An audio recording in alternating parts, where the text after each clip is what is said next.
एक छोटे से शहर में रहते हैं पंडित जी, जो न तो पंडिताई करते हैं न किसी पंडित के घर पैदा हुए हैं, लेकिन फिर भी पूरा शहर और अब तो इंटरनेट की बदौलत जाने कहां कहां के लोग उन्हें पंडित जी के नाम से ही जानते हैं। उनका असल नाम तो ब्रजभूषण है।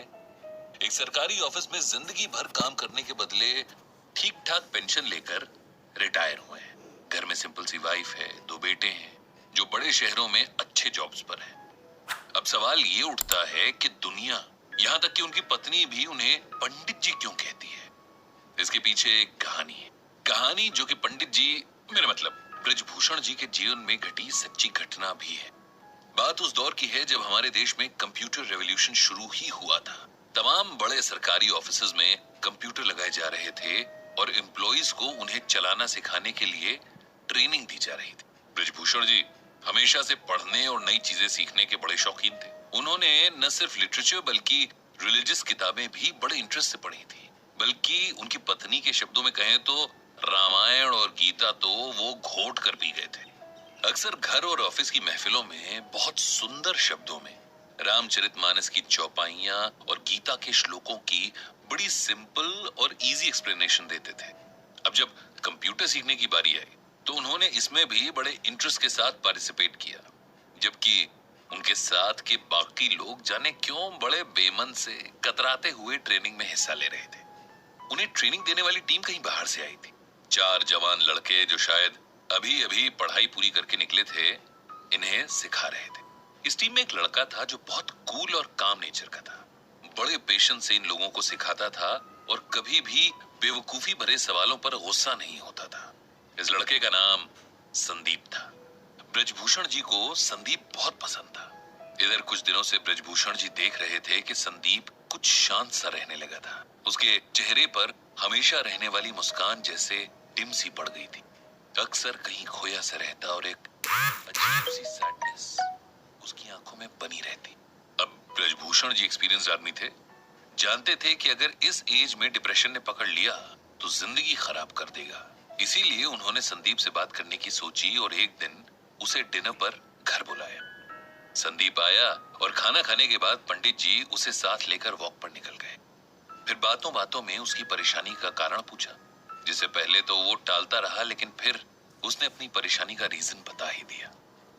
दरअसल पिछले 5 सालों से संदीप किसी बड़े कंपेटिटिव एग्जाम की तैयारी कर रहा था और लगातार मेहनत के बाद भी तीसरी बार उसे फेलियर ही मिली थी, जिसने उसकी हिम्मत पूरी तरीके से तोड़ दी थी।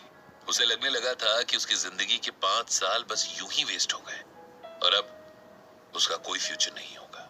इतनी मेहनत के बाद मिले फेलियर ने उसे चौथे और आखिरी मौके के लिए भी मायूस कर दिया था।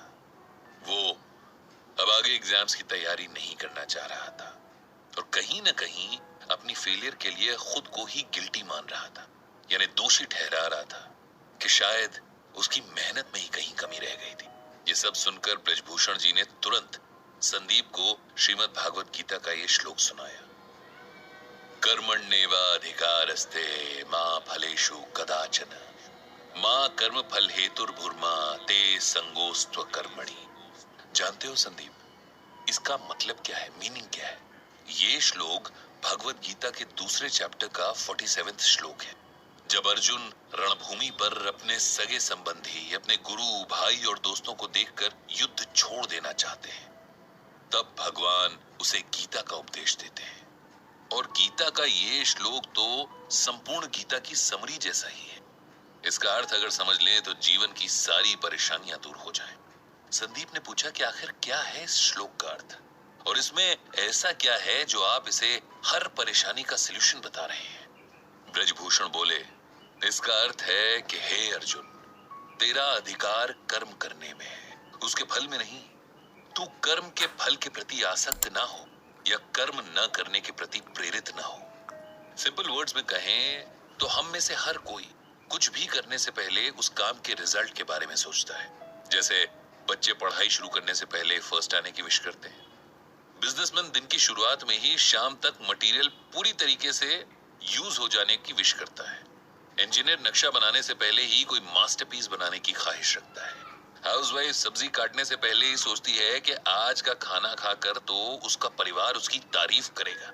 हर कोई हर काम से अच्छे फल की उम्मीद करता है, जबकि हमारे हाथ में सिर्फ और सिर्फ अपना काम करना है। उसका रिजल्ट क्या मिलेगा, कैसा मिलेगा, कैसे मिलेगा, इस पर ना तो हमारा कोई कंट्रोल है और ना ही राइट। ये सुनकर संदीप बोला, अगर हम रिजल्ट की इच्छा ही नहीं रखेंगे तो उस काम के लिए मोटिवेशन क्या रह जाएगा? ऐसे तो हम कोई भी काम बस टाइम पास के लिए ही करेंगे, नहीं? ब्रजभूषण जी बोले, नहीं, इसका ये मतलब नहीं कि हम अपने काम में इंटरेस्ट ना लें या अपने एफर्ट्स में कमी करें। इसका मतलब ये है कि हम ये समझ लें कि हमारे कंट्रोल में सिर्फ हमारा काम है।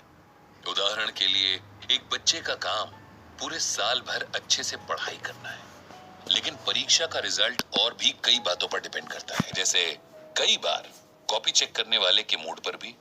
ऐसे में यदि नंबर उस बच्चे की एक्सपेक्टेशन से कम आ जाते हैं तो उसे ना तो अपनी एबिलिटी पर शक करना है, न ही आगे मेहनत करने में कोताही करनी है। हमें हर हाल में अपना बेस्ट देना है।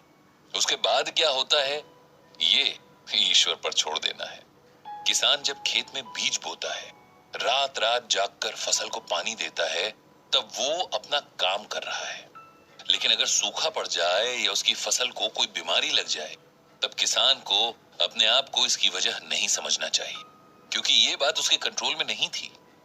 जीवन में बहुत कुछ ऐसा है जिस पर हमारा कोई वश नहीं है, लेकिन खुद पर और अपने कर्म पर हमारा पूरा वश है। इसीलिए उसमें कमी नहीं रहनी चाहिए।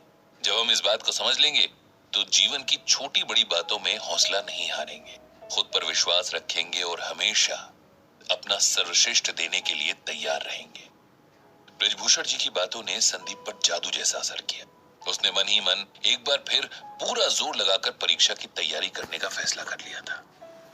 कुछ दिन बाद जब ब्रजभूषण जी के ऑफिस में कंप्यूटर ट्रेनिंग पूरी हुई और सिखाने वाली टीम को विदा किया जा रहा था, तब संदीप ने सबको इकट्ठा किया और कहा, हम सबको हमेशा कुछ न कुछ सीखने के लिए तैयार रहना चाहिए।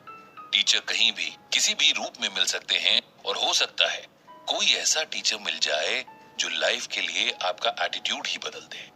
मुझे भी यहाँ एक गुरु मिले जिन्हें जीवन का बहुत एक्सपीरियंस है और इस अनुभव को बांटना भी आता है। ये गुरु हैं ब्रजभूषण जी, जिन्हें मैं आज से पंडित जी कहकर पुकारूंगा, क्योंकि पंडित का अर्थ होता है ज्ञानी, ज्ञान देने वाला। साथ ही गुरु दक्षिणा में मैंने उनके लिए एक ब्लॉग तैयार किया है जिसका नाम रखा है गीता ज्ञान। इस ब्लॉग से पंडित जी गीता के जरिए लोगों को उनकी परेशानियों में राह दिखा सकते हैं, उन्हें उम्मीद देकर नए ढंग से जीना सिखा सकते हैं। इस तरह उस दिन से ब्रजभूषण जी का नाम पंडित जी पड़ गया और उनका गीता ज्ञान ब्लॉग एक जरिया बन गया जहां लोग अपनी परेशानियां पंडित जी को लिखकर गीता के जरिए उनका सलूशन पा सकते थे।